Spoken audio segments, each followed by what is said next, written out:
D Morgan laws क्या है, आपके सिलेबस में मेंशन है डी मॉर्गन लॉ, और इसलिए मैंने कहा आप लोगों को ये एक तो इंपॉर्टेंट लेक्चर है as per this your syllabus, दूसरा as per your exam this question will be exam. De Morgan law आपको एग्जाम में मिलेगा। अगर आप लोगों को अपना 11th 12th या सेट थ्योरी का कंसेप्ट होगा ना, आप लोगों को टीचर पढ़ा रहे थे, अगर ए और बी दो सेट है तो ए यूनियन बी का होल कंप्लीमेंट औजिया equal to A complement intersection B complement, this is called De Morgan law. रिदा in set theory A union B का whole complement equal to A complement intersection B complement, या बेटा इसका dual nature है, A intersection B का whole complement होता है बराबर A complement union B complement. This is called De Morgan laws in sets. लेकिन हम लोग सेट नहीं पढ़ रहे, हम लोग पढ़ रहे हैं algebra of proportion, algebra of logics.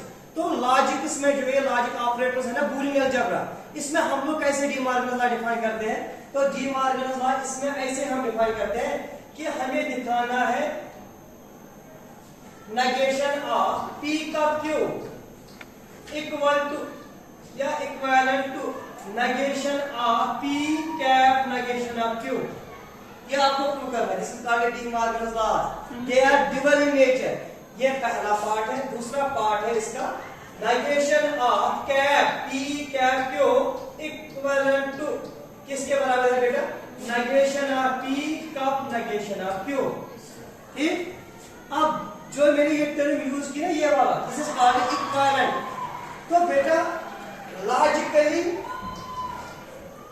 Equivalent, अगर रिजा आप लोगों को एग्जाम में पूछा गया what is meant by equivalent statement, logically equivalent statement क्या होता है, लॉजिकली इक्विवेलेंट स्टेटमेंट या सिंपली इक्विवेलेंट स्टेटमेंट, अगर आपके पास के भाषा दो स्टेटमेंट है P और Q, हम कह सकते हैं ये दो स्टेटमेंट इक्वल है। कब, जब P के हम ट्रूथ टेबल में जो लास्ट कॉलम होगा ना, इसके ट्रू वैल्यूज और Q के ट्रू वैल्यूज वो आइडेंटिकल होंगे। मीन्स जो P का ट्रूथ टेबल होगा और Q का ट्रूथ टेबल होगा वो क्या होना चाहिए, सेम आइडेंटिकल। तो आप लोगों ने कहा हम लिखेंगे P is equivalent to Q, P is, या कुछ लोग ऐसे भी कहते हैं बेटा, जो आपने अभी क्वेश्चन देखा, अगर आप लोग ये दिखाएंगे P employees Q and Q employees P, जो ये वाला स्टेटमेंट अगर ये टाटोलॉजी मिलेगा आपको सारे ट्रू, तो तब भी ये इक्विवेलेंट है। दिस मीन्स विभाषा आपका जो ऊपर है ना डी मॉर्गन लॉ, ये चेंज भी हो सकता है। आप लोग ये भी कह सकते हो सर ओवर आर, अगर सर हमें नेगेशन ऑफ P का Q implies and implies by negation of P cap negation of Q, अगर ये हमें टाटोलॉजी मिलेगी, अगर ये टाटोलॉजी मिलेगा, this means this statement is equivalent, this is also called De Morgan law. क्योंकि आप लोगों ने कहा इक्विवेलेंट का मतलब क्या है, अगर P implies Q and Q bye conditional statement सारा क्या मिलेगा, टाटोलॉजी, लॉजिकली ट्रू, तो हम कहेंगे ये दो स्टेटमेंट इक्विवेलेंट है। जैसे यहां पे ऐसे आपने कहा सर ये एक स्टेटमेंट है, ये दूसरा स्टेटमेंट है, ये दोनों statement equivalent, what is meant by equivalent, नहीं, आप लोग कहेंगे इक्विवेलेंट का मतलब है जब इन दोनों स्टेटमेंट्स का जो ट्रूथ टेबल होगा, ट्रू वैल्यू वो आइडेंटिकल है। या सर इक्विवेलेंट का मतलब ये है अगर इन दो स्टेटमेंट्स का बाय कंडीशनल स्टेटमेंट क्या मिलेगा, टाटोलॉजी, देन दे आर इक्वल। कुछ क्लियर? Yes sir.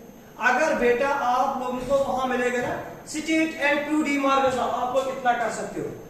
अगर आपको वहां ऐसा क्वेश्चन आएगा ये आर वाला पार्ट, तो आप लोगों के माइंड में फिट होना चाहिए this means this is D Morgan law, this is De Morgan. तो आपके पास दो चॉइसेस है, अभी मैं कह रहा हूं, वहां आप लोगों को पूछा जाएगा question are the following statements equivalent, तो आप लोग दोनों का ट्रूथ टेबल बनाएंगे, अगर इक्वल होंगे लास्ट वाला कॉलम दे आर इक्विवेलेंट, या हम इन दोनों स्टेटमेंट क्या निकालेंगे, हाँ हम इनका बाय कंडीशनल स्टेटमेंट निकालेंगे, अगर वो भी टाटोलॉजी मिलेगा हम कहेंगे ये दो स्टेटमेंट इक्विवेलेंट। सभी लोग कहेंगे ध्यान से, मेरे कहने का मतलब क्या है, मेरे कहने का मतलब ये है अगर ए कोई स्टेटमेंट है बी कोई स्टेटमेंट है, ए इज इक्विवेलेंट टू बी, बोलो का